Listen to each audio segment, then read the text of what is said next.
Sound ready, 3, 2, 1, action. Tapi kembali aku lihat jalan di sana. Guys, bentar. Aku ada pertanyaan nih. Jadi aku dari beberapa hari ini kepikiran terus, apa sih bahasa verbal dan non verbal itu dalam keperawatan? Di sini aku bantu jawab. Komunikasi verbal itu adalah proses penyampaian pesan menggunakan kata-kata, baik lisan ataupun tertulis. Seperti dokter yang menjelaskan diagnosa atau perawat yang memberikan instruksi pemberian obat.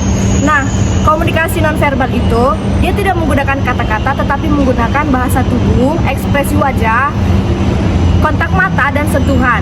Seperti atau misalnya seperti kita memberi senyuman dan menganggukkan kepala kepada pasien, itu menunjukkan kita ada empati kepada pasien. Nah, contohnya bisa kalian lihat di video ini.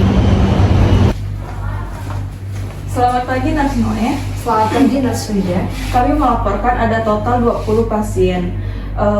Pasien kritis Tuan K di ruangan 12 GCS 3, SPO2 fluktuatif 88-92%. Pasien sudah dipasang oksigen non-breathing mask dan sudah berkolaborasi bersama RMO. Dan planning besok pagi pemasangan CVC. Ini ya Nurse.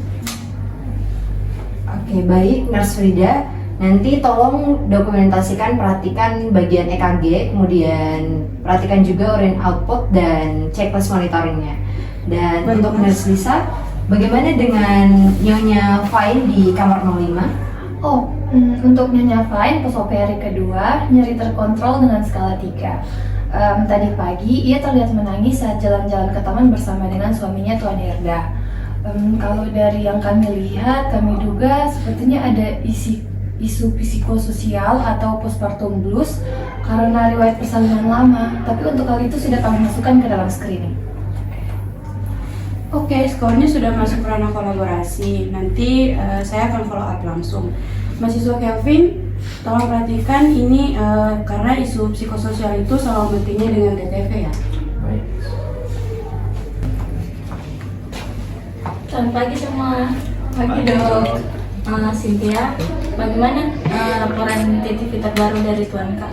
Kalau Tuan K, TTV terakhir yang tadi kami dipantau itu normal. Tapi SPO2-nya itu cepat turun dok, karena dia nggak pakai mask. Tapi kami udah siapkan septum untuk ABD. Baiklah. Nanti lanjutkan tindakan sesuai prosedur ya. Baik dok.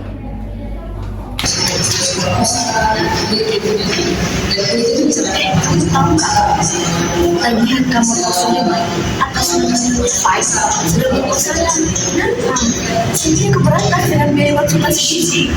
Jangan ikut cara mengerti suaminya dan tunggu saja nanti kalau ada perubahan. Ya jangan miskin.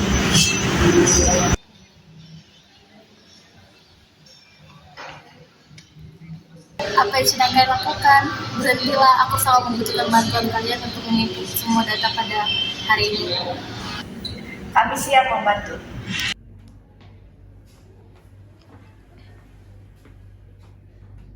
Sayang, kamu udah mau makan. Suster bilang kamu sedih terus sejak subuh. Jangan sembuh aku. Kenapa sayang? Sabar sayang.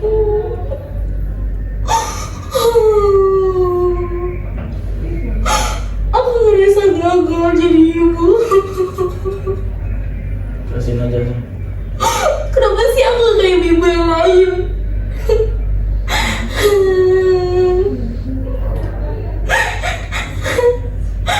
Anak kita dia udah keluar belum cukup bulan dan sekarang dia harus hidup dengan tabung oksigen. Aku bukan ibu yang baik.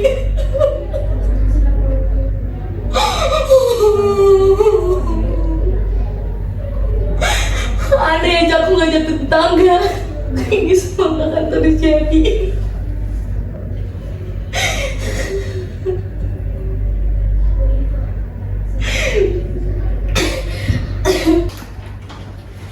Selamat pagi Pak, Bu. Pagi sus. Perkenalkan, saya Suster Cynthia yang menjalani shift pagi ini. Tadi saya mendengarkan suara tangisan dan juga teriakan. Ada yang bisa kami bantu Pak? Ini sus, istri saya lagi sedih. Soalnya bayi kami dari prematur sus. Oke baik, saya pergi sebentar ya Pak. Ibu, ada yang mau Ibu sampaikan atau ceritakan kepada kami Bu? Kami siap mendengarkan.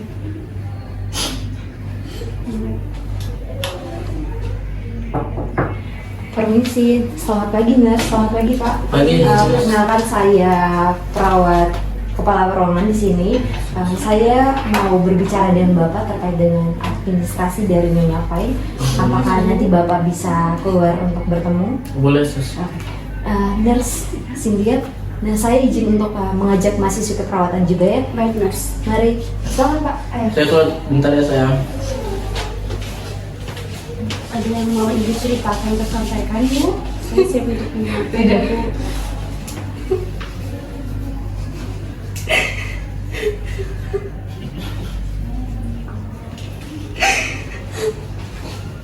Aduh, saya sakit hati banget. Kenapa Bu?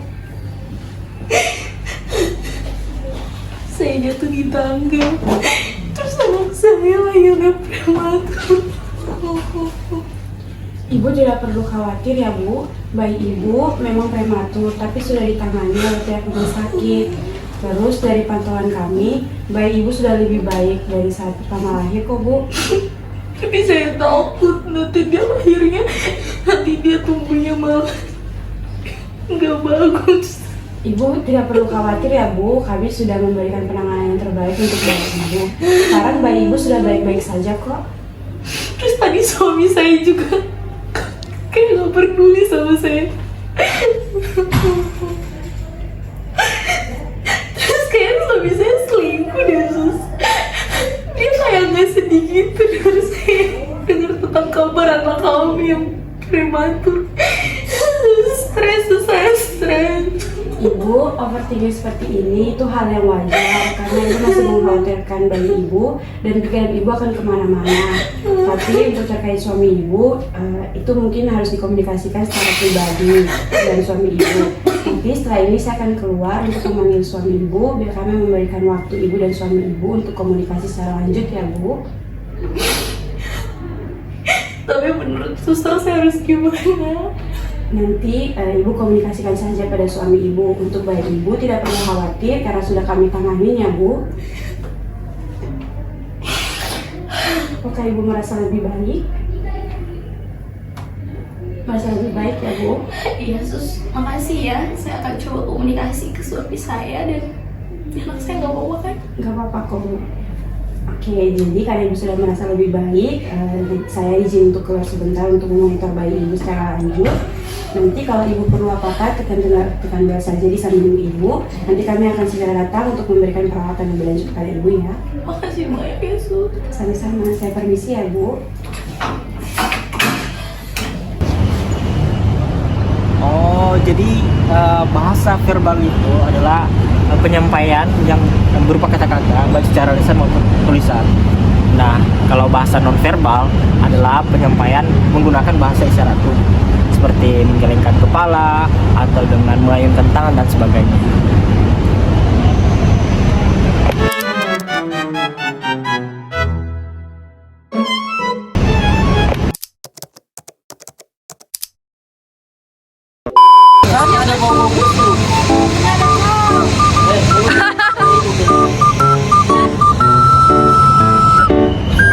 Bentar.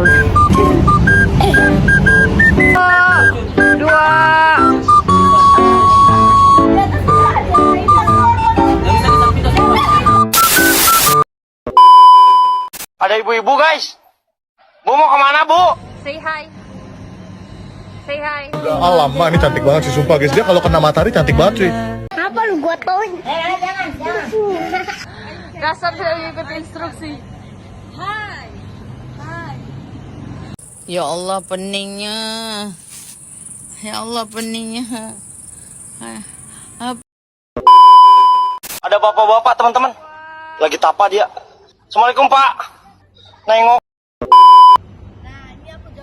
Mohon bersabar, ini ujian. Mohon bersabar. Ih, bini gue itu cantik banget. Bisa.